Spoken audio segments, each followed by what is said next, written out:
Hearing live stream. I appreciate y'all for doing this. Really do. And I got corona.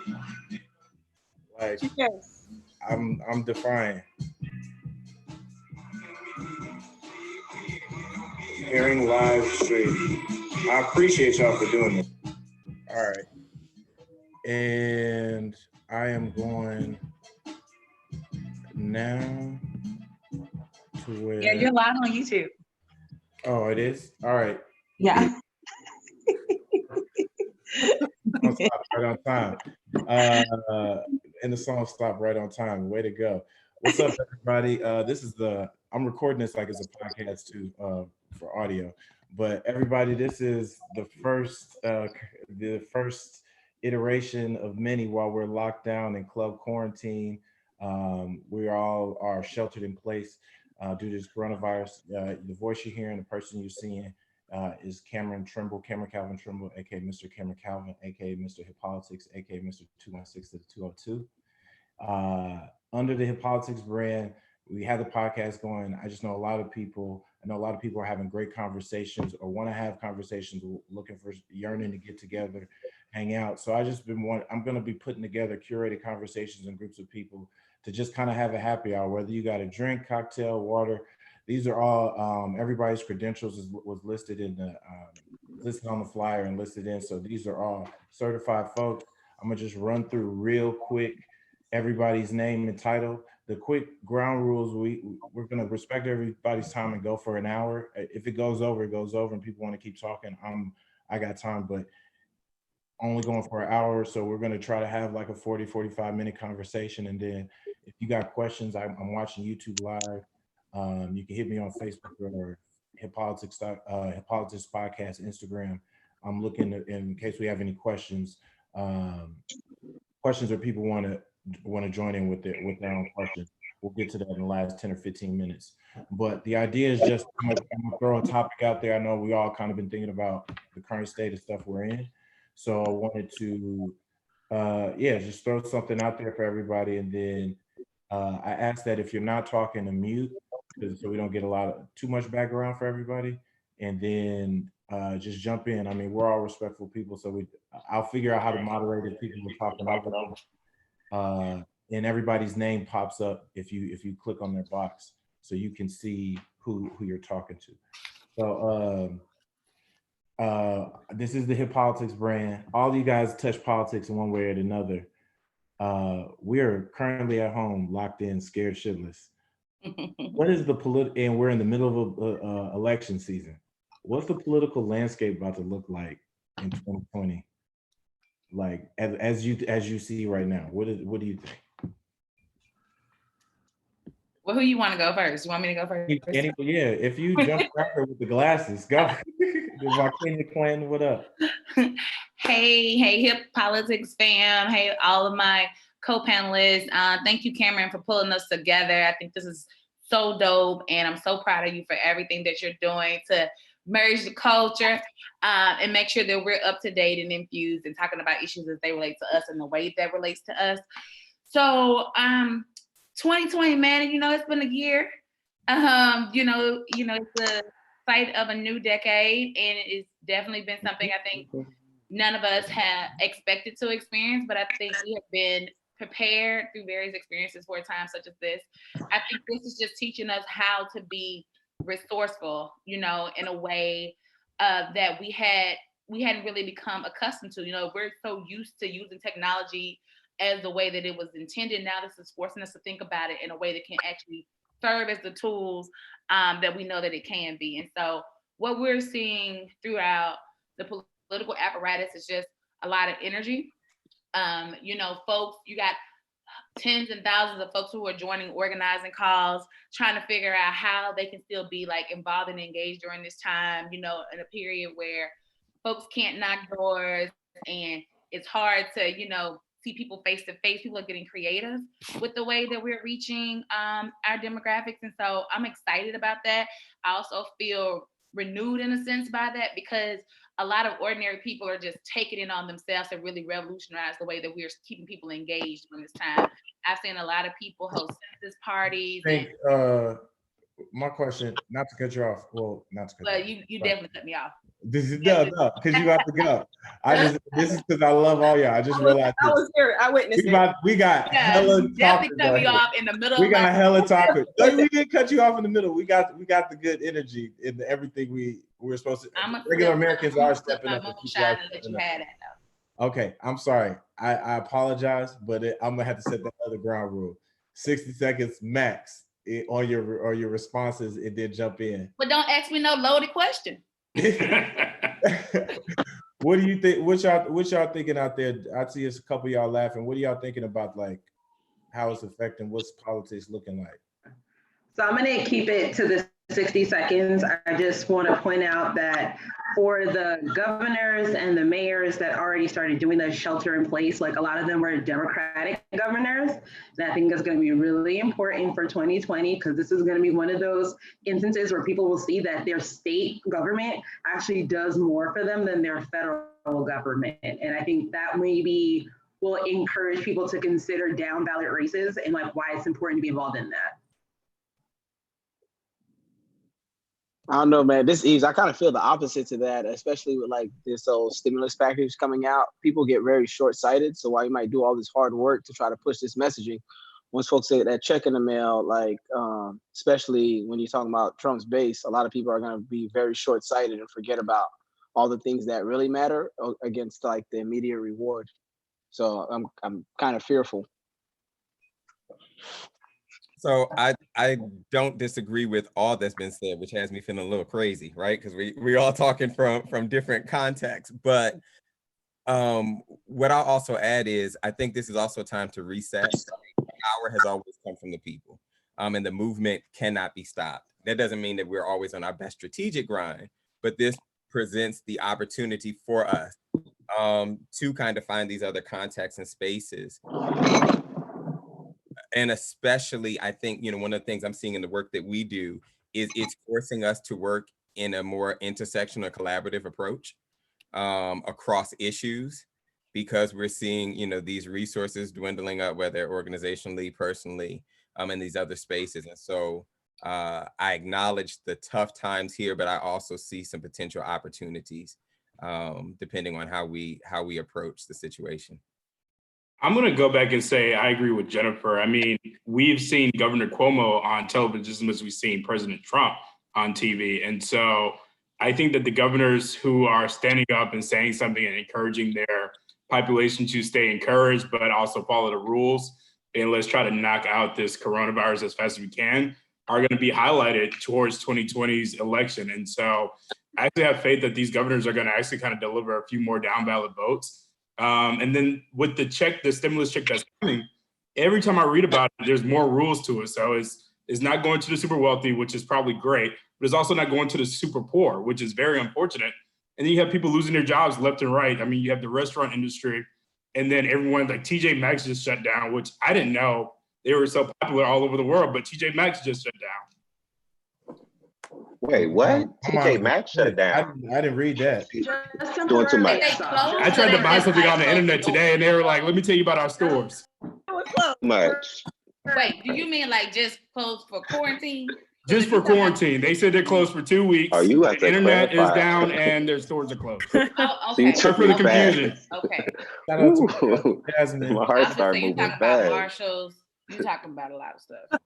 Just a quick note on the whole governor's thing. I'll be really short. It's just Cuomo's been on CNN and national news, but if you see things that are going on a state by state basis, like I've been back in DC, but things that are going on in Florida, Governor DeSantis, who I abhor, has been making waves of many headlines, and he's been doing a lot of things here to try to curb what's going on here in Florida. So like, the national news is one thing, but people are getting individualized news in their local, whether it's local or state news, which differs from what the national news networks are pushing through. Oh yeah, I definitely agree. Like when you're looking in the Midwest, you're seeing Jamie Pritzker, you're seeing Governor Whitmer.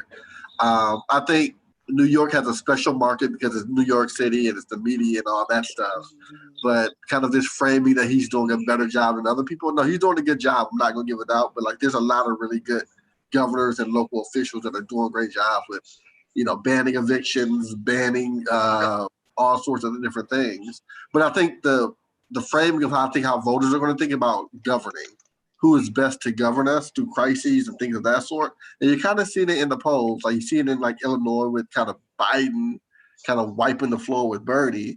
People want leaders that they're trusted to in like times of crises. And this, like we're not riding this huge economic wave that we've been riding the last 8 or 9 years. We're in a serious economic crisis. And I think it's going to change people's mindsets about who we pick and why we pick them. And from an organizer aspect, I think it just really makes it. Do you really wait? Not to jump to the organizer because I think there's a meat there. Do you really think that? I keep thinking that something's going to change and like, oh, we're going to look for a different type of person. I feel like stuff is so partisan right now and things are baked. It's like kind of baked into the cake that we're now polarized and like we'll come together a little bit, but the winning formula is like gerrymander my way in, get most of my people in and figure something out. Like I'm curious if Biden's going to win hopefully Biden wins, but it's more as the anti-Trump, not a pro-Biden thing, but I don't want to necessarily jump too far into that. But I was just thinking more so like, what's the political landscape going to look like in terms of like organizing? Now I got a lot of digital folks on here, a lot of communication people, a lot of comms directors and comms people on here that I see. Like, and then like, shout out to my man, Dub Lenny. I see you, bro. Like one of the coldest artists I know in the game, but an educator. And my boy Russ, like people who are out working with students and kids and working with like the people. I feel like there's going to be a whole different wave change now with this much time off. And that's the, like, people can't go knock on doors. Like I don't know. I think this is just a new wave. I mean, I think Cam, I do think okay, go ahead. I was just gonna add this like one thing about the DC view of it and like how some of it people are not gonna necessarily look at like what's on CNN. Like my family's in New York, so I know what I talk to them and my dad thinks everything's gonna be fine. I think to Tom's point about like what this is going to mean, I think this is an opportunity for it, and if I could take it in a partisan slant for a moment, this is the opportunity for the Democratic Party to really shift its messaging and not make everything about this is right because it's right, but like actually take this time to like really amplify the fact that like Trump really like shat the bed on this and like use that as a dagger and like get him in the ribs and like twist until you see spleen. And I think that will make a lot of the difference because that will come down to like the conversations that people are having with their family members that vote. Because again, we have a 65 plus population that may not know what Zoom is, may not know what Google Hangouts are. They're watching like the local news and they're getting their news from them. And I think the Democratic Party can take all of that messaging and start to turn that into something that will really let them know like, hey, your president knew about this in January, but decided that he wasn't going to do anything until March. Well, Jennifer, I'm gonna add one quick. Let me just add some, Cameron. So I want to kind of echo a couple of things that were said throughout the call thus far.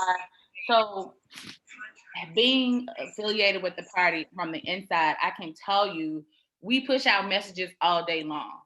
The issue is that the way that they are framed, they don't always meet the average person. So what that's going to require is folks like the folks on this call to take that messaging and flip it into something people want to hear and present it in the way that they want to hear. Because each subset of the culture is different. And I'm not just talking about Black versus Brown, I'm talking about within the Black culture, all of the way that we receive and process information is just different. And so like you can say the Democratic Party all day long, but I will tell you after almost working there for 3 years, I don't care how many Black people I talk to, there is a stigma around the label of Democrat, which means that we have to approach our messaging and our information sharing from a cultural lens. And that's going to require, it can't just be anti-Trump, right? It has to be pro something and really putting like the issues out in front of people. That's been my experience from the people that I've engaged with over the last several years. One thing I would fully agree with you. I mean, one of the things I saw over the weekend, I don't know how many of us in this chat was at the nicest party on Michigan. But you did notice a couple of people pop in there, and I think Hold on, it's can important. everybody mute themselves if you're not talking? Because it's like getting a lot of feedback. So I have Global Citizen, for example, and one of the things we've been doing is working with the World Health Organization to bring artists to people on social. You know, we had Anthony Hamilton, we had John Legend. We're getting ready to have her come up. We're going to have Carrie Anderson, Kerry Washington. And I think it's really important for us to think about, and I come out of DC, I came out of the last White House. And so, in working with the First Lady's office, just understanding that sometimes you can't always talk in that DC box. You can't always talk in those messages. You have to figure out how to get out of that box and go meet people where they are. And one of the things I love about this chat, even, I think it's going to force us. Usually I would have spent, 10 years of happy hours in DC with you all, maybe at, somewhere downtown or in Chinatown. We're on the phone right now having a full conversation about the Democratic Party in the 2020 election. And so I'm looking forward to challenging ourselves. How are we going to use this time to organize? How are we going to use this time to reach people where they need to be met? How are we going to have real conversations about how we can help each other win this country back and do what we need to do? So I'll shut up there, but I think this is going to be a very unique time to do new, innovative things, to push boomers and different people who generally do not let us use technology, and to say, now that we have to use technology to communicate, what are we going to do to take this to the next level?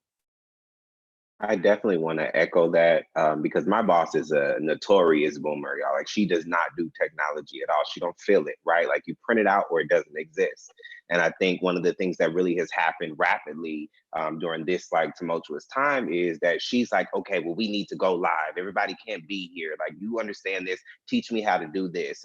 Teach me how to show the people that I'm here. Teach me how to do this. Teach me how to go there. And I think one of the things that's really transformative in this space is that these boomers are really stepping back in a time where they've never stepped back before, right? They've never, that pen and paper has always worked for them. It's always been their bread and butter, right?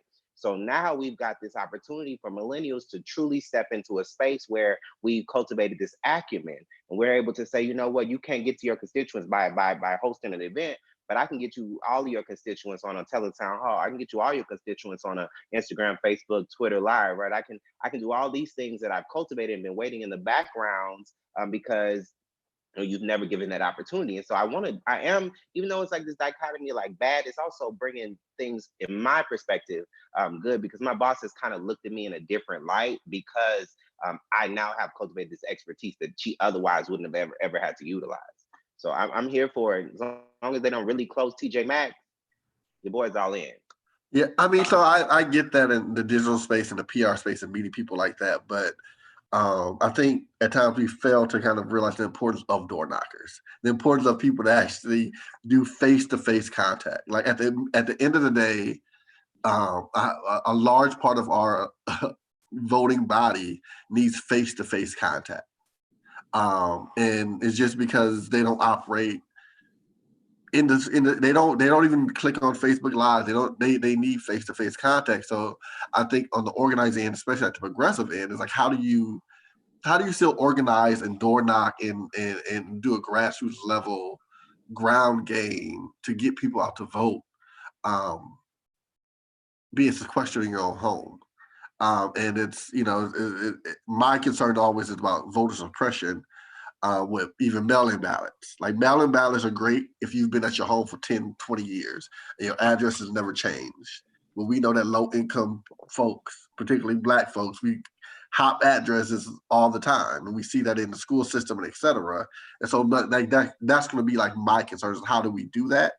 And that's going to require probably more money in mailing and mail stuff than we've put in a long time. And maybe moving away from even having as many door knockers and more billboards and more, commercials on TV and things of that sort. But it still worries me that people are going to get slipped through the cracks on that. And the people that's going to be hurt the most are the ones that we need to come out to vote. Hey, Dominique, let me follow up really quickly. Sorry, Waikinya, but we have yet to talk about the coronavirus on this call, and we're living in it. Coronavirus is getting real. Let's give a worst case scenario that the coronavirus actually sustains itself through November. So you're not going to be going door to door. You're going to be forced to use social media, the television, the radio, and then you're going to have to encourage people to probably vote through mail and ballot. And so hopefully every state's on board of sending out ballots everywhere and encouraging to do a mail-in ballot. But how do you attack the base there? How do you get your people to, how do you get millennials to go, let me try to fill in this ballot? To that point, How do you get old people to listen in? I want to call on somebody like here's point, brother I worked with a lot, Matt Deitch. I think he's the youngest guy on the chat. He's one of the from Parkland, Florida, one of the co-founders of March for Our Lives, and then now moved on, but youth activist. But I was with you, and we knocked on a lot of doors and saw a lot of people and got a lot of energy and worked with a lot of groups. What do you think is like the new wave for younger people who want to be tapped in? I mean, I think a lot of it has to do with, and we went all around the country. We did 20 colleges in 12 days before the midterm election in 2018. And there's like a real palpable energy on college campuses, even when you saw like most students weren't involved, but but we still had historic turnout in 2018. 2020 looks like we're going to have historic turnout in a negative sense because young people aren't engaged. They're not involved at the level that they need to be. And a lot of it's systemic, but a lot of it's also just education. Most young people don't know anything about absentee ballots. They don't know anything about where to go for this information. A lot of people don't know that you don't need a stamp for an absentee ballot. And just like spreading out this information has like really helped us spike numbers. But where things are now, I think it really needs like politics matters to people when it actually affects your lives. And now it's affecting all of our lives. And it's really important to us and every single person out there that like we are centering people who can have authentic conversations about what it is actually doing to people around the country, and not just the people who are on the mainstream media and the news talking about the stock market and travel, but actually like what it means to student life. Like my brother was evicted from his dorms less than a week ago, told to get off campus with less than 3-4 day notice. People are displaced right now. And I think like we need to show people that the politics is personal and that like this is all connected and how they can actually get power in this. But unless young people and disenfranchised voters and people who are unengaged actually get like real power in this, and not only in the electoral stuff, but like an actual like organizing and politics in general, I don't know if we're going to see much of a switch in the dial, especially right now, where like we need young people need power, they need resources. Hear, hear. So, I couldn't agree more with what Matt, had to say. And thank you very much for unpacking that, because I think another thing that has at least been on my radar, and with the Daniel Initiative, we're trying to figure out, even from the voter turnout. Let's say we do end up, in November with the ability to not have to practice social distancing as much.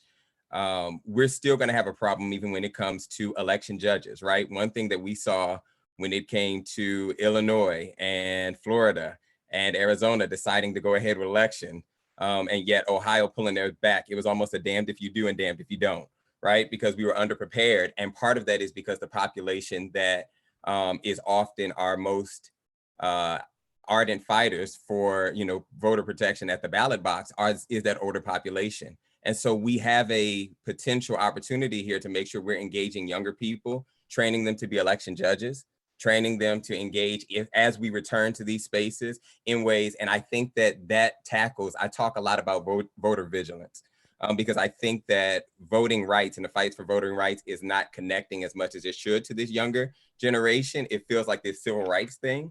But voter vigilance is something that I think, it helps protect and empower not just the disenfranchised, but the disenchanted, which are two overlapping and yet separate populations that we have to empower. To Matt's point, we got to give them something to vote for, and then teach them how to be accountable, right? How to hold these elected officials accountable all the way through so that they can see the receipts that they need. Well, there are a couple of things that I also want to point out here. So I think it was Dominic who was talking about the opportunity to engage younger voters, but we talked a lot about young people, but we haven't talked about our seniors. They are the most active voting population that's out there. The numbers may lie on the youth side, but in terms of voter participation, those are your older voters, those are your senior voters, right? And so when we talk about organizing from at a distance, this is a perfect opportunity to kind of do two things. One, close the social gap need in terms of interaction for older people who normally would be able to go out to like, you know, their senior clubs or whatever, engage. Nothing replaces a good old phone banking. So, you know, taking this opportunity to train younger voters or younger people on how to get engaged during this period of social distancing, to go out and call those older people. That's one point to make. There's a second point to be made around, I think Matt was talking about how most people don't need posters to mail in absentee ballots. That's actually not the case. It is a state by state regulated thing. And in most cases, you still have to go to the post office and buy stamps and put them on your ballot. In some states, like in Mississippi, you have to have application, get it notarized, send it back. Then they'll send you your ballot. Then you got to complete it, get it notarized, and send it back. So there's a lot of, each state has their own cases for how they want to participate and vote by mail or excuse in-person voting and things of that nature. So there are some state-by-state cases that we have to look at a little bit more closely. Senator Klobuchar and Senator Wyman actually just introduced legislation in the Senate that would address a number of these issues and actually put some provisions in place for the November election and beyond, depending on how long this thing goes out. Like Dr. Fauci even said a couple of weeks ago that we won't even be able to test a vaccination for coronavirus until a year from now. So we're talking about going not only through election, but also into the census period and what that looks like for folks too. So there are some additional measures that I'll send over to Cam that you can share with the group around just like a summary of some legislation that's pending before the Senate to actually help people to be able to participate in this process. And as it relates to folks who may be moving or have moved from their last address, you can go ahead. This is the time for us to be pushing voter re-registration, meaning giving folks the tools that they need to go online and either update their voter registration, download their forms, and mail them back in. Because here's the thing, just because this thing is happening doesn't mean that purges aren't occurring. And so we have to be, to Breon's point, vigilant in the work that we're doing around voter engagement. I got one quick, like a rapid fire question to get a bunch of people, just quick, one sentence or one word. How long do you think we're going to be locked in place? I'm just curious to like what people are feeling in their own heart based on what they're seeing. Just give me like a month, a week, just if everybody. Look, the president don't even know. He said 15. I know we don't know. Let's not trust the president with science. I'm gonna go around and just ask everybody because I got a couple texts and people are wondering like, who is that? Who's speaking? Who's this? So just this is a way to also kind of like introduce everybody as well. But I'm curious to because even if we don't know, we're all walking around with a feeling of like, this will probably be over in May. Maybe this will be over in November. But like we walking around with a feeling. Because the same reason why I didn't buy sanitizer a month ago, because I walked around with a feeling, even when consider myself being in the know and other people being in the know. So I'll start with David. How long do you think we're going to be in this? Yeah, I'm going to go and say through the summertime, minimum. Yeah, I agree. Jennifer, how long do you think we'll be in it?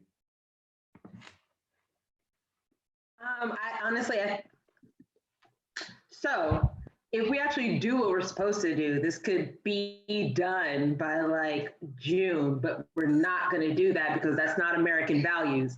So we're probably going to hit this until like late August and like be done with it by September for my birthday. I already have plans. Alicia, you down in South Carolina, you down in God's country.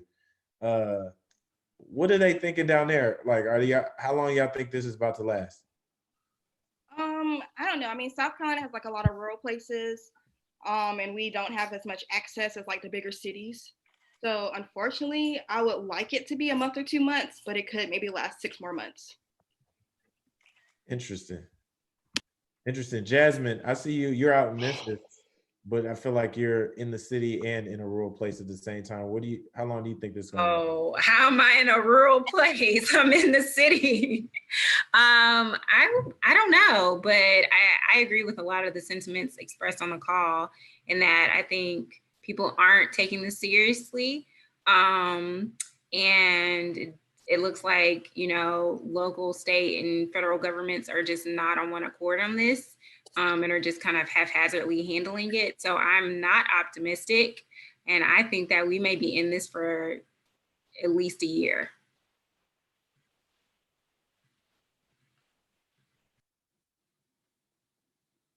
Ooh. Cameron, Well, Cam, so I'm in Texas. So since we can't hear you, I'm gonna bump out because I'm in Texas for a little bit. All right, Remington, go in. How many? So I'm at this like testing site where this hospital done like procured a few thousand tests, and they're testing anybody who has a fever, has a cough, who has any type of like symptoms, right? And like literally the line is around the corner, like 2 years, and it's like it's very some doomsday stuff. I hate to say it, you know, it's like a talking point we're avoiding, but I don't know how long we're gonna be here, because just the sheer amount of positives that are coming out of, you know, places that are just now getting testing. The girls are going to brunch. Everybody's going, you know, out, you know, they're going to the park to work out and things. They're not, I'm staying at home. Hold on, what city are you in? I'm in Houston, you know, home of Beyonce. I feel like people stopped going to brunch this weekend. Texas Southern. I don't know. Shout out my man Lenny. Oh, well, I'm sorry. What were you gonna say? Well, they've been having this whole like quarantine parties, right? Like, so you go pick up your food, then you go back to a party of 10 or less people, right? And then you go home, right? And you wake up and you go to work because you're an essential employee or something like that, right? Nobody's staying at home. Like, that's why this thing is not like blunting as the way it should, especially in Texas. Now in DC, they probably, you know, shutting it down. No, they not. They was at the Cherry Blossom Festival just yesterday. No, they didn't. They shouldn't. Okay, that wasn't everybody. That was just a few of those people. We know who they are. Well, all it takes is a few. Yo, I wanted to hear from my man Ellie Double, Lenny Dubwork. You out in Jersey, right? You still in Jersey? I'm in Jersey, the New York area, and the way it's looking, I feel like we might be in this till like November, December-ish, because people in New York, people in New Jersey is going out and about like it's nothing. Everybody's at the park, everybody's chilling like nothing is going on. So I thought New York was locked in place.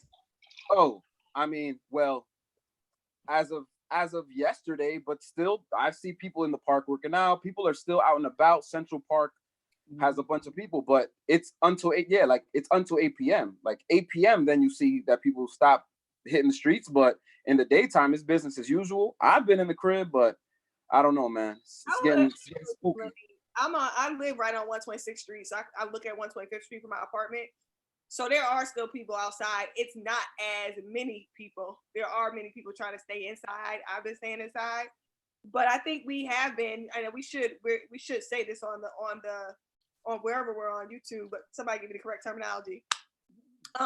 Social distancing. So you can still go outside, but you just can't be on top of people. And I think that's where the get you is. And I think we're probably gonna, like everyone said, be in this through the end of the year. I personally plan to behave, shouts to the Native American people. I'm going to watch everybody else go outside first, and we're going to see how that works out, and then I'll tiptoe out. But, you know, I think we're going to be in this for quite some time, because there have been plagues in the world, and we all know how that works. And so really trying to take a step back and following the rules if you want to keep your life is going to be the wise thing for you to do. I think that's smart, Charmion. But the other thing is, if I'm being honest with y'all, and I'm definitely not trying to scare anybody, but I will tell you, out of my conversations with my medical friends, like, you know, my doctor friends and my NP friends, it's looking like we're gonna all bring in the new year in the house. And that's the real thing. Because if you look at the strategies that these states are taking around expanding, they're transforming convention centers, and they're reopening up old hospitals. Like Governor Hogan today just reopened the Laurel Hospital so that he can increase the number of hospital beds in Maryland. That is going to start happening across the country. And when you have governors who decide that they're not going to plan for Corona, they just going to pray, we're going to run into a whole nother type of situation. So not to be Debbie Downer, but I honestly think that we need to be preparing to take this well into the new year. Mike McQuarrie, my co-host on the podcast, you shaking your head like crazy. You ain't spoke tonight. Can you hear me? Yeah, I can hear you. Oh, I mean, but you know, I don't know how it's gonna last a while, but how long can us brothers go without haircuts? The ladies go without to the beauty salon.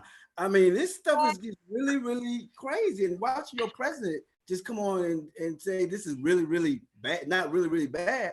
We're gonna be in this for a while, folks, for a while. Mike, you might as well order you a bevel, boo, and get you a mirror to hit the back of your head up a little bit, get your shape up together. Exactly why I'm wearing this hat right now. But I'm telling y'all, I soaked my nails out the other day. I'm not going in nobody's nail shop. Meanwhile, that is a thing, Waikinya. Like, I have not had a manicure in so long. It is ghetto out here, but I'm not taking a risk.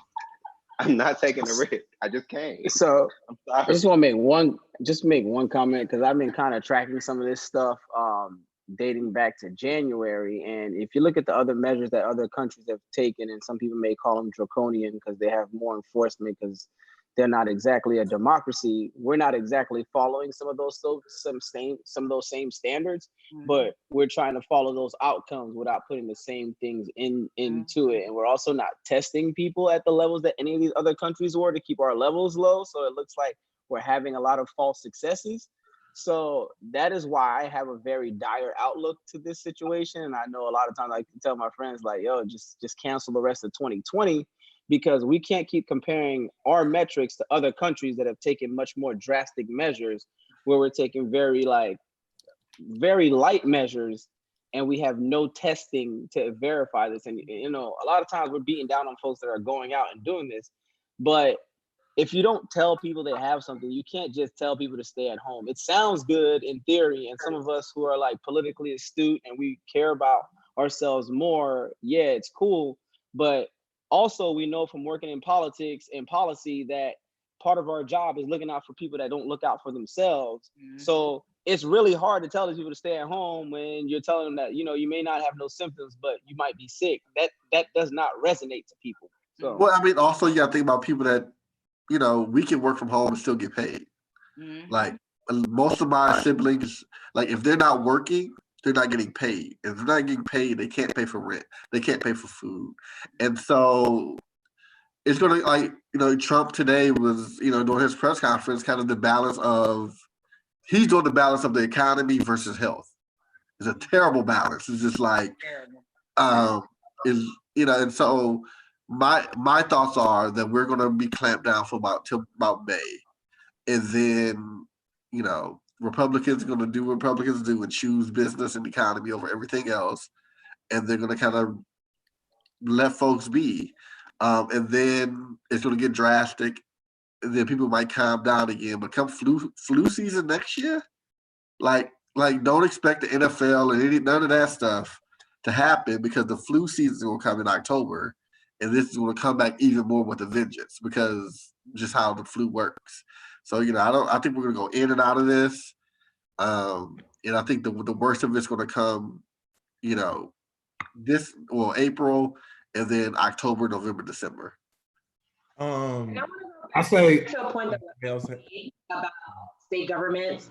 Again, this is just going to be this opportunity for Democratic governors, Democratic mayors to go and say, like, because state response is so like ununiform, because there's no like strong leadership from the top, right? Like you have people who have already been through stuff like this trying to convince the president, like, yo, do this. And he's like, nah, we're good. Like it's hard then for you as a governor or state legislator or mayor, county commissioner, whatever, to try to be like, hey, let's do this, when there's no like leadership from the top down.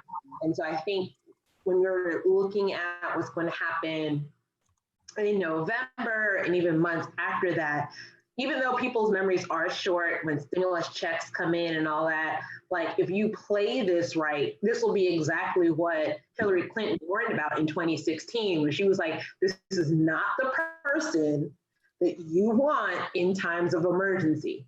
Everybody thought it was all good, and this was happening in China, and then it was happening in England, and then it was happening in like over here until we got here, and now we're all like, well, I don't even know how to socially distance. What are you talking about?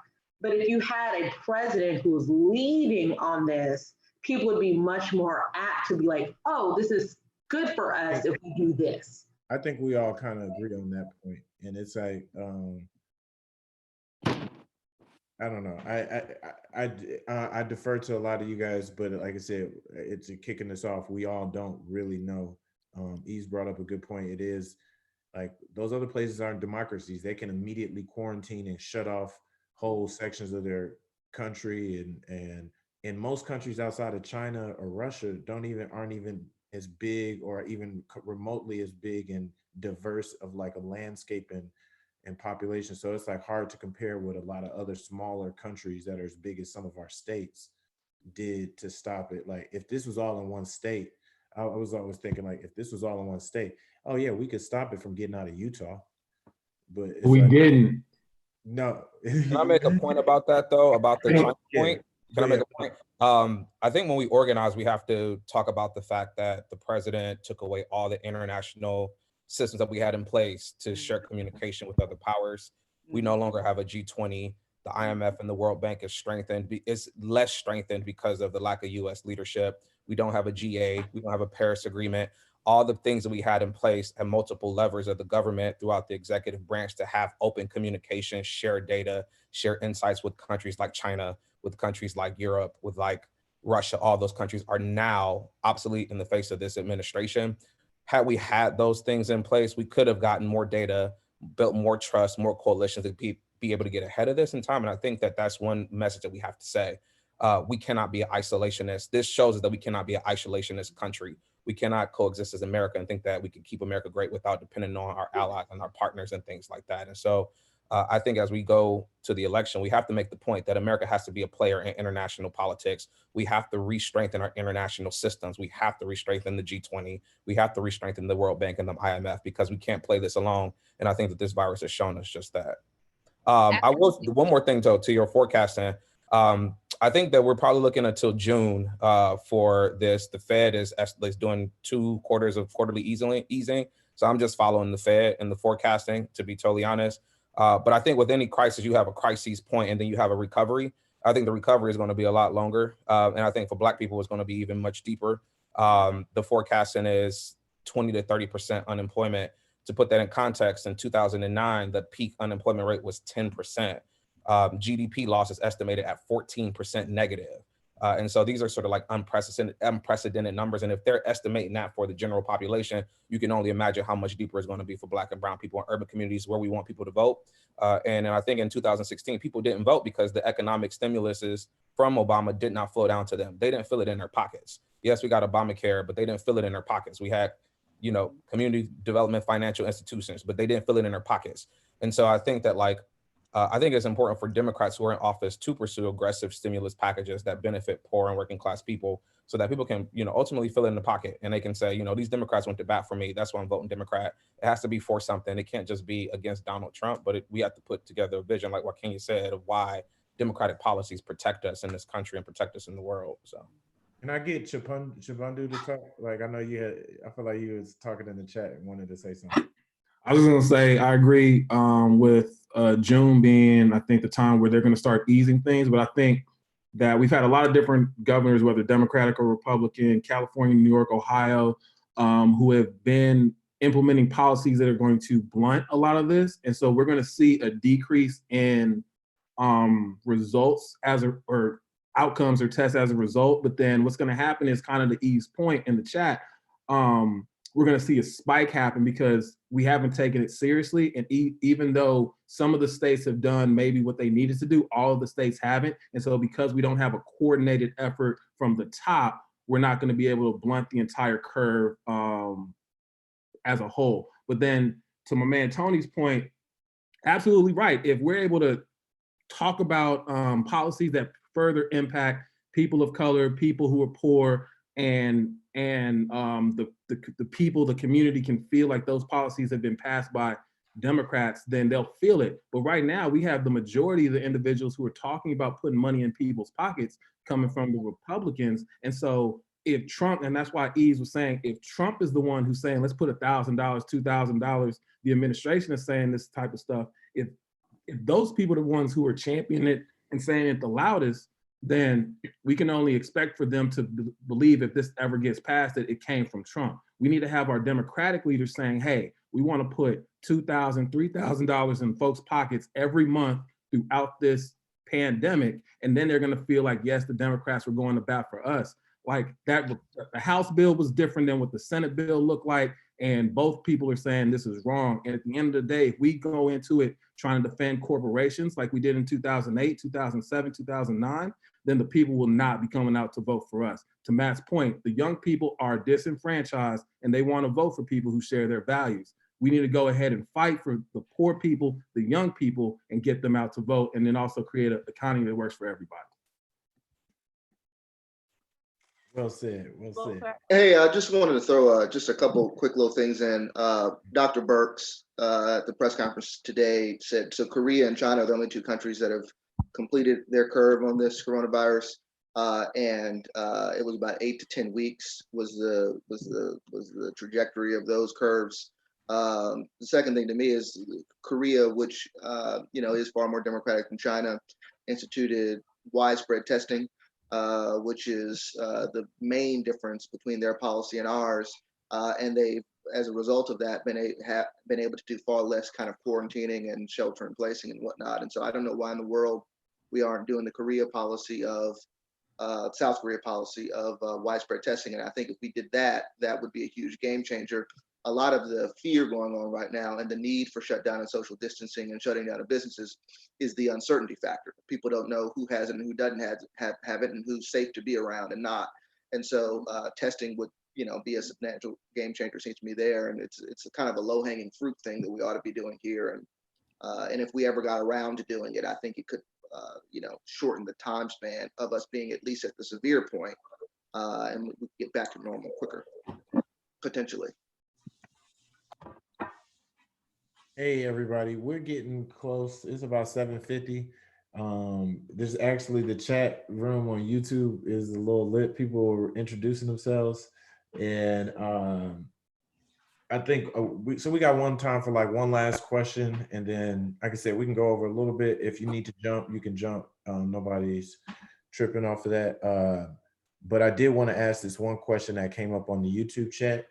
It says, can you talk about the vulnerable populations like prisons and detention centers? I know there was a effort that I saw Reverend Al Sharpton talking about, NAACP, DNC, and a few other organizations, but like the homeless, the like destitute, but more so like the homeless, prisons, people in like psych wards, like people who are like can't leave on their own volition or be let or move transferred on their own volition from wherever they are. Like, I don't know. I just want to talk about some ideas. Yeah, I've been kind of neat in that issue. So it's kind of there's a number of kind of vulnerable populations. We have the prison population, which some states are beginning to release kind of low-level crime, people that have like felons or misdemeanors and et cetera. But they have access to healthcare, unlike the immigrant detention facilities. In the immigration detention facilities, there's nowhere access to healthcare. There's nowhere access to even like the basic necessities of health. There's no testing going on, and undocumented TPS and delayed entry program DEDs, they don't actually have access to free testing either.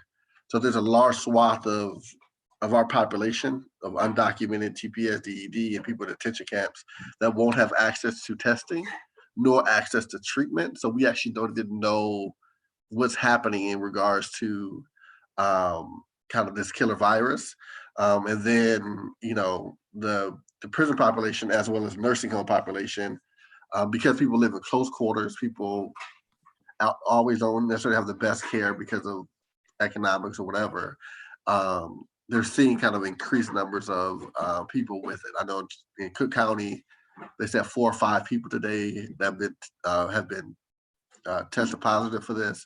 And so, the concern is that's affecting Black people, that's affecting brown people, that's affecting poor people, and at times affecting people that actually don't know English, and we're not actually even figuring out the whole language aspects of this.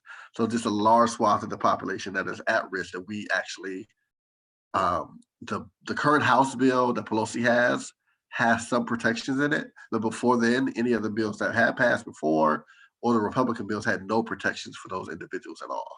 Somebody I want to ask to jump in real quick that's on the ground, I know, and doing a lot of work with vulnerable populations and stuff down in Florida, my man, Russell Drake.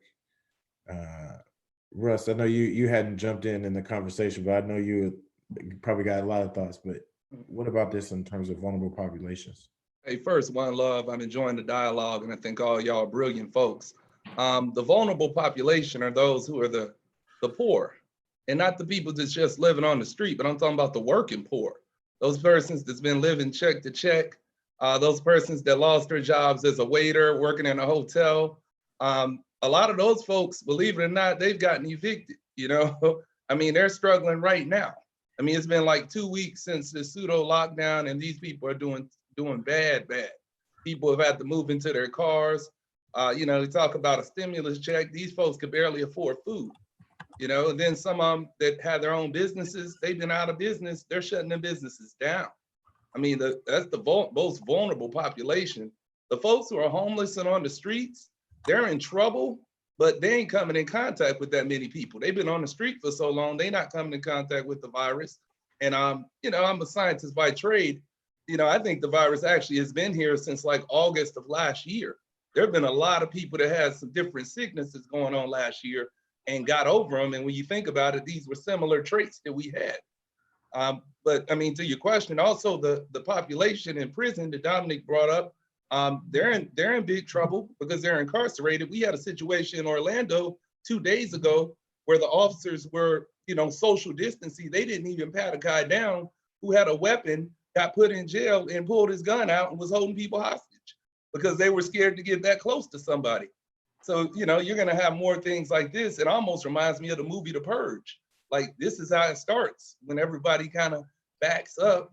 And, you know, the Bible says without vision, the people will perish. The man in charge of this nation does not have a good vision and people are gonna perish. Millions, unfortunately, are gonna be infected and possibly die. This isn't gonna be over until the end of the year. So it's gonna be very unfortunate, you know? And I'm sorry, I want to add kind of to what's been said, specifically with the currently incarcerated, you know, populations. This is a time for us, not just in criminal justice transformation. I don't use the term reform because it's working exactly as it's been built to do, but in other contexts where we allow the directly impacted to kind of take ownership in this space and help create some of these policies. And I'm saying real time, I'm helping work on a lot of these stimulus packages with these members of Congress. And we have somebody that is, was, you know, formerly incarcerated, just got out in May. And as we're looking at the resources that are needed in the prisons, because to Dominique's point, yes, you have the, you know, immigrant populations that have zero health care, but let's also not act like those in the prison populations have it, you know, that much better. If you're in any type of jail for any long period of time in the close quarters, your immune system is already compromised. You just haven't been tested for it. So we don't know. You are a hotbed for coronavirus and all of the unknowns, right? But as I was having a conversation, we're trying to develop what solutions do we build. We were trying to talk about things like how do we make sure we have hand sanitizers and soap and all of these other resources that can help. And my staffer that's formerly incarcerated pointed out brilliantly, though, if you don't write this in a way that restricts the hands of some of these guards who are on the take, like when you're talking about Lucy's and all these other resources, they utilize this stuff, right? And hold it hostage in a capitalistic way on the take inside these prison systems. And so bringing these people that have this insight, that have the lived experience, whether you're talking about in criminal justice transformation, in the immigration population, you know, shout out to the National Council of Formerly Incarcerated Women who have been writing bill language and working with their sisters on the outside to present to Nancy Pelosi a lot of this stuff that wasn't on the radar before. And so this, again, presents an opportunity for us to look at some of these spaces, Black and brown people. We're you know, at the epitome of the directly impacted in all these ways. But we have to make sure that at these public policy tables, as we're trying to derive these solutions, that we have more eyes in this and more stake. And I just want to also toss in, like, outside of like these larger issues that we're dealing with, right? When you're talking about people at the most like micro level, you know, everyone's been instructed to like go to the grocery store, get all the food and provisions that she'll need. For people who are living in DC, especially like in Ward 7 and 8 where there is no grocery store, what is the provisions that you're gonna be able to go get? My dad lives in New York, and again, I talked to him and he's like, oh, well, no, I don't cook, so I just go to the stuff that's around me. Like for people that have to really think through how they're going to be able to feed themselves and their kids because the school year is done as far as they're concerned. Like that is something that, whether it comes from like the federal level or the state level, the mayor's office, whatever, like these are things that people are going to have to think through. Like, how do you necessarily like hunker down for something like that to say that, okay, well, we have food here for, you know, the next 3 weeks. A lot of people don't cook because they don't know how, or they don't even have provisions to cook. And so that's something that like we're going to have to think about as far as our response to this and like what we need to ask of our local and state government officials when it comes to like preparing for emergencies. Yeah, families are under strain. A lot of, you know, I coach on the side, and as people were, you know, it's been a relief for some families when their kids go off to college because they don't have a mouth to feed. You're like, whoa, you know, I'm a working mom, single mom. My boy goes off to college. He gets room, board, and tuition. That's one less mouth to feed. I got 2 kids off to college. That's 2 less, and it's, you know, it's tough for single moms. But now what you're seeing is that, you know, kids have to come back, and that's a financial strain on that, or a financial strain on kids having, or you have a ton of kids that have to eat breakfast, lunch, and et cetera. And yeah, they have these school meal programs, and those are great, but those require traveling. Like that's not food in your fridge. They didn't get a re-up on their EBT cards or SNAP or whatever else. So it's creating an issue of them having to use more cash to do so. And then all of a sudden you have to tell them they can't go to work because they have a stay-at-home shelter in place. And so they don't have any money to get the extra food they have, let alone, I mean, the food they need in the first place, let alone anything else. So like there needs to be $1,500, $2,000 a month, or one direct cash payment. It'd be helpful.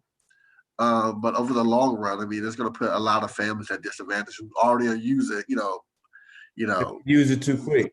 Yeah, they already use it too quick. They're already borrowing from somebody else. They already making all these bargains about I think deals. that's more general. But hey, everybody. What I hear though is the fact that this administration has also cut those same subsidies.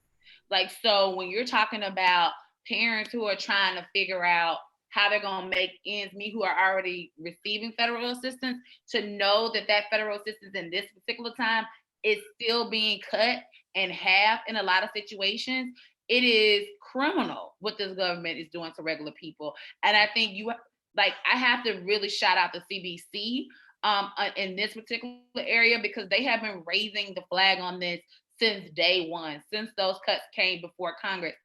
And most recently, I think as of today, they sent a letter to Speaker Pelosi and Leader Schumer to say to them, here are the provisions that you need to make sure are included in every piece of legislation and every stimulus package you send forth to protect Black people in this country, raising the flag around a number of issues that disproportionately affect us in our communities. All right. This off, but I have lost charge. I think this, first of all, thank you for hosting this. It's really important. Daniel, you said something that I think was pivotal, which is bringing people who have been affected to the table. I think I want to challenge everybody who is watching us. Use technology to bring these stories to bear. Bring them to your conference rooms, bring them to your Congress members, bring them to your local electeds. Cameron, you work at a PR firm. This can be happening. These types of organizing tools can help us bring the stories where they have to go. So at least there's a record of what we have to say as we use it to push things forward. So I definitely think I really enjoy being in this, because otherwise I wouldn't have talked or met to most of you who are around the country. And I think we have to lean into this moment and really leverage it to our advantage to really talk about the issues that matter to us and push people to account. And with that, I think that is a powerful word, and those are things we definitely do need to do, Charmion. Thanks for that. I know we got a lot more to talk. We're at a little over time at time. I just wanted to go real quick through everybody who's still on. if you just briefly, you can say your name. You can either say your title and or your social media at, because I don't know if everybody wants people to follow them, or a title. And then the one song, give me the one song you've been listening to over the last week that's been getting you through. Just one song, don't labor over it. I just want to run through it so everybody can kind of, this is a way also for the video for everybody to introduce themselves. So just say your name and either you can say your title or just any kind of title or how you want to be listed or known on this, and the one song you've been listening to over the last week. And then that'll wrap it up. And then we'll afterwards, if people want to stay on, I'm here to keep the conversation going, but I want to at least put a button on the 8. So I'm gonna kick it off because in my view, David Hudson, digital director, my man is in the corner. So I'm gonna kick it off with David. What's up? Yeah, David Hudson, digital director at the Motion Picture Association at Digital Denzel. That's my handle.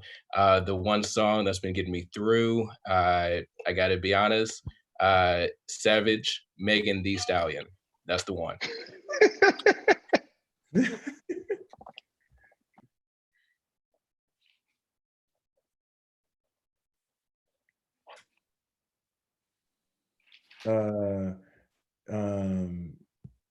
I'm sorry, I don't see the gallery view. Oh, next, Alicia.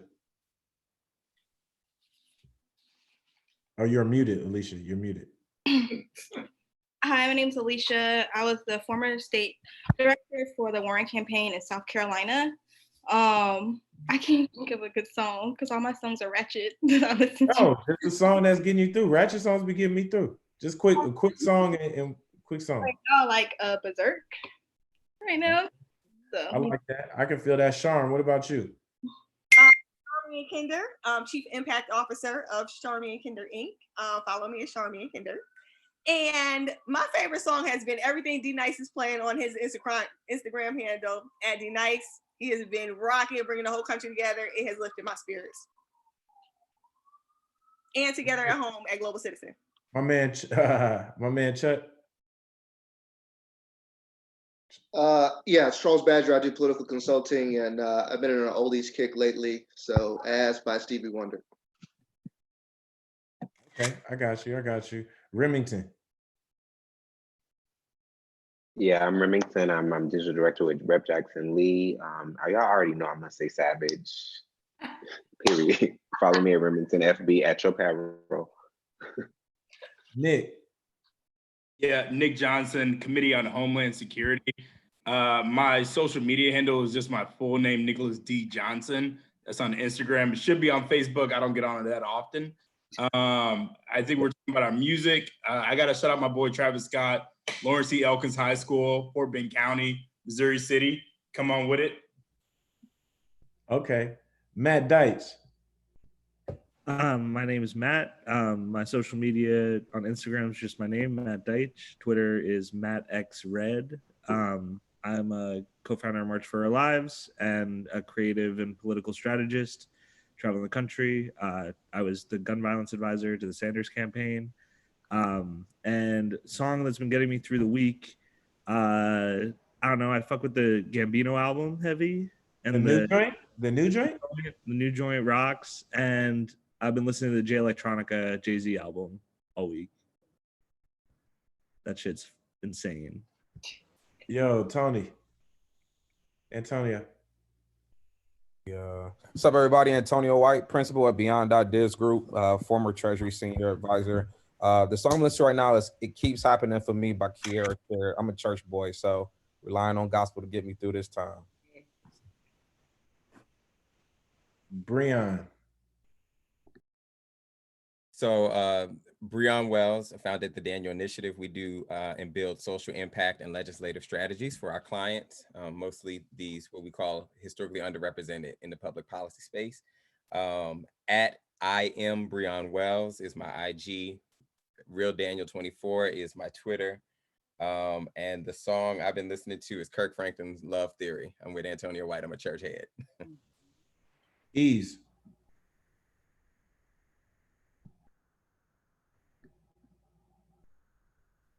There you go. I was trying to unmute Eve Socrates on Instagram. That's like Socrat Eves, but that's not how it's said. Former congressional staffer for John Conyers and Deb Haaland. Also former Bloomberg staffer. Feel free to DM me if you have any questions about that. And also, Eve, can we get a loan? Can we get some of that Bloomberg money? Can we get a Bloomberg loan? Bro, I'm trying to see if I get some of that Bloomberg money. But also a Florida boy. So really, what I really been listening to is a rap artist out of Florida by the name of Rod Wave from St. Petersburg, Florida. So Wave got the wave.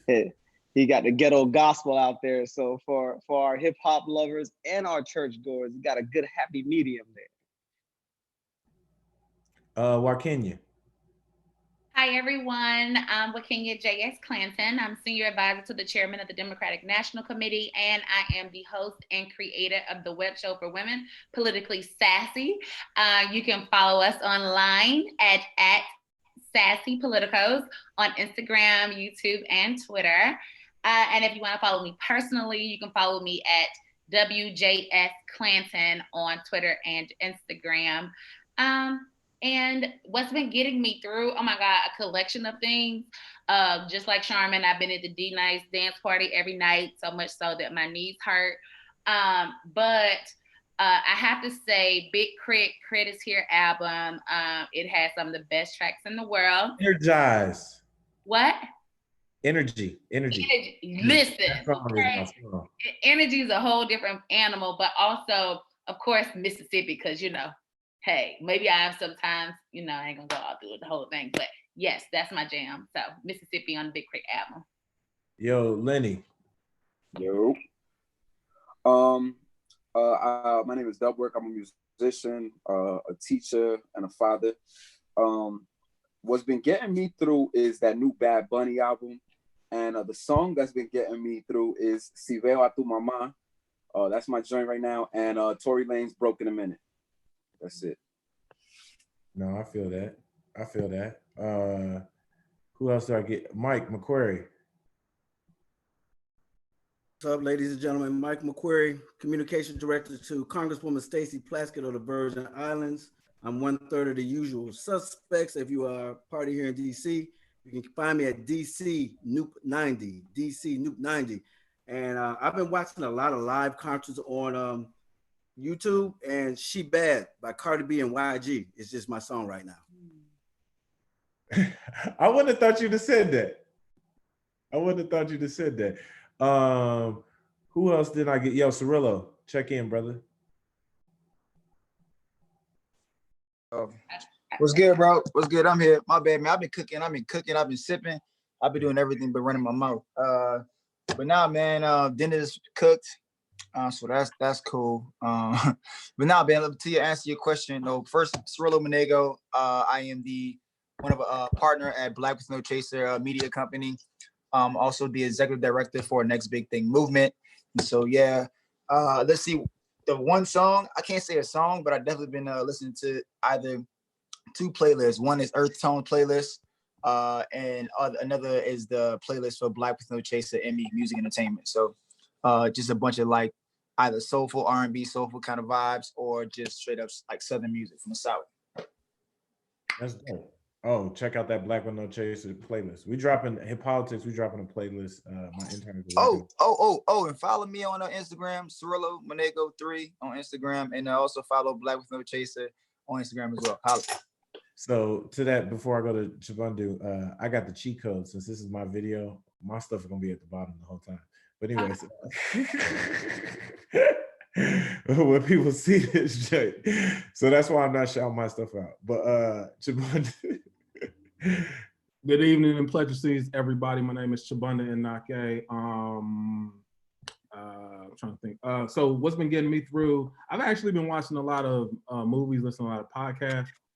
Contagion, Outbreak, and the Pandemic on Netflix for sure. But in terms of music, or in New York Times Daily, that's a great podcast. But in terms of music, a lot of Jay's my guy.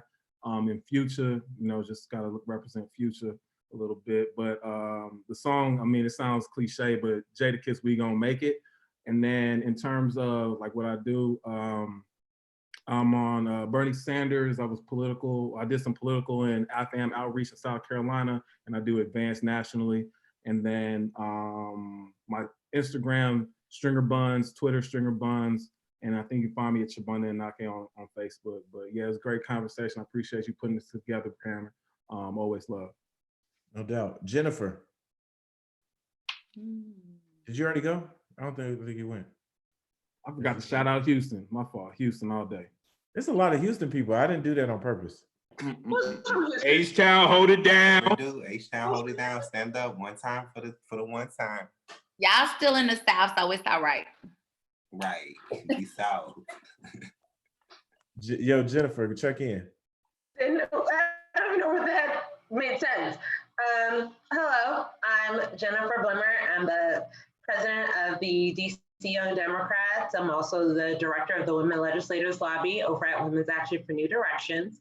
You can follow me at JABLEMURESQ.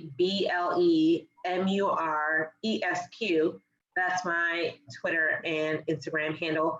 And I listen to a lot of different music, but one of the songs that like makes me, I guess, the most happiest right now is Mark Anthony, Agua Nile. If you ever saw the movie El Yeah, you stalled a little bit. What's the name of the song? Agua Nile by Mark Anthony. That's dope. Okay. Yeah. And then I think I got everybody except for my brother. This was my roommate for a year, and he's my peer mentor. And clearly you're running for, what are you running for, Drake? Because you got your branding tighter than mine in the back. I'll let my brother Russ. Oh, Dominique, have you gone? No, I haven't gone. I'll go before Russ. Okay. I'm Dominique Warren, Deputy Director of Government Relations at the SEIU. What's been kind of getting me through is I don't really like Kanye, but the Follow God song is pretty good. So I've been listening to that while I'm kind of just working like nonstop. Yeah. I haven't really checked back in with that album too much. Like if it comes on Sirius or something, it's whatever. Yeah. I don't know. I don't want to hear, and then Eclipse kind of rapping a little too hard on God Body. I'm not with it. But anyways, that's just my personal opinion. But I'm gonna end, like I said, I'm gonna end off with my brother Russ. Russ, check in real quick. Hey, let me say again, one love to everybody. This has been great. Y'all are all talented people, and I'm about to go follow y'all. Even if some of y'all say your social media is trash, it's all good, and I love it. Hey, the music I've been vibing to is Common, The Light. I know it's old, but it's still relevant to me. And Spencer Baker, Victory. But behind me, I am also the vice president of the Democratic Black Caucus of Florida.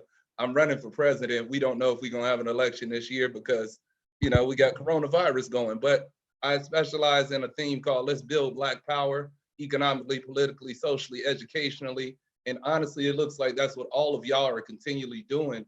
So one love to you in every area, whether you're in DC, New York, Houston, anywhere else. Let's just keep spreading the knowledge and Black power.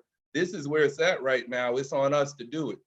And I think y'all made some good comments. To y'all that been in my DM, I ain't mad at y'all for shooting y'all shot. That's why I ended with Russ. I know how Russ come. Russ come for it. If y'all know Russ, you got to get in the political insiders. Everybody who's in the political insiders group me know about Russ, because Russ, like I said, Russ down in Florida. He's been down there forever, but we went to Howard together. But deep people know Russ straight from HU. I hear you know. People and I know still support Gillum. And I still support Gillum. But on that note, I want to wrap this kind of in a formal sense. First, I just want to say thank y'all. I love y'all. I appreciate you guys. I have various levels of closeness with different people. Some people I'm just cool with, professionally work with. Some of literally some of my Russ, Charm, and Waikinya, like some people are my closest friends at various stages of my life. But y'all, it's a testament. I was just like, dude, I kind of do know people.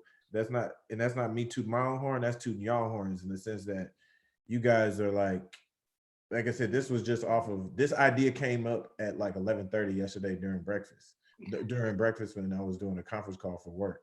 And to actualize on this in such a short period of time with some dynamic fucking people is like I said, just putting all your stuff in your socials, but more so what you've done and what you accomplished, and then more importantly, what we're gonna be doing.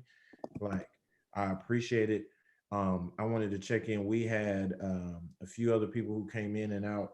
Like, I think cumulatively, I had at the highest, we had 31 people on the Zoom, and we had another at the highest on YouTube, like 40 people. So I was looking at it like, all right, so there's about, if it's about 30 to 40, there's about 70 people who went to a happy hour.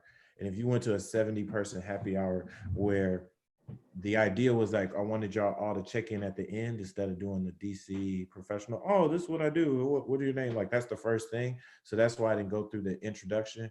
We could do that at the end. It's just, if you watching this, and as I'm going to do this more, the people are credible for whatever they're doing. The people are credible. So I'm not putting, at least in this group, I'm not putting the key people. They're credible. So it's like we can run your stats afterwards. I'm glad we had this conversation. It feels like it warms my heart being home alone to see all, like, just to see people. I don't know what this is gonna come to. I'm gonna keep it going Monday. I think at first I was ambitious to say I was gonna do Monday through Friday. I gotta work, so I'm gonna do Monday, Wednesday, Friday. I'm partnering with Jen and the DC Young Democrats for the next 2 this week. We're thinking about doing a women's one for Women's History Month on one, but you can come back and be a featured person. Everybody has my DM or text or whatever. Shoot me people you think would be great for this. I'm going to structure a little more about these questions. I probably won't have as many people because I think it was about 17 or 18. Right now, it's 17 to 20 of us. I think it's more manageable with maybe 10 to 12, at least in terms of key speakers. But this same concept will shoot up where other people can always log in, because there's a few people, shout out to Sharel, Natina, a few other people, Erica, people who tuned in through Zoom who weren't the panelists per se. So it's like I said, this was more of a starter thing, but I think this was beyond my wildest dreams, at least in terms of like, oh, I got 70 people to show up online to talk, and like I had good conversation. I learned something. I connected to people. Like I said, while we're on quarantine, I'm committed to doing this Monday, Wednesday, Friday for this 7 to 8 hour. I'm going to be putting this back up on all my social, all on Hip Politics Podcast. We got the merch. You see, I'm branded out. But it's not even about that. It's just about getting people together. So send me recommendations of people you think that would be good mixes of happy hour people. Check in if you can. Like I said, Monday, Wednesday, Friday, 7 o'clock Eastern, 4 o'clock Pacific. I'm going live on this platform for at least the next couple of weeks. So with that, I am gonna end the live stream right now.